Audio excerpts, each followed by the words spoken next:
video, you will see a northbound BNSF intermodal train passing Palmetto, Missouri. BNSF GEVO 7318 will be leading the intermodal.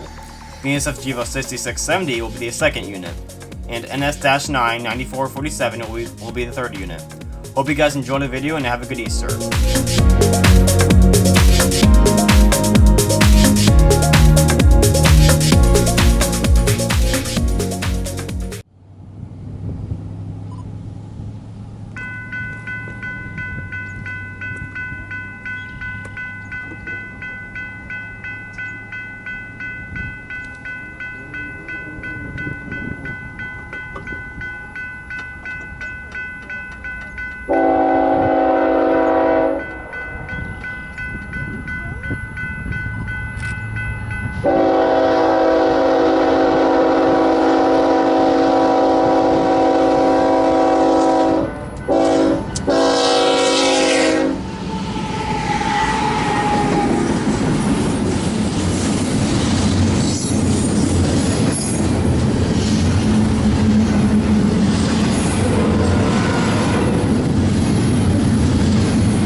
Detector milepost 215.8.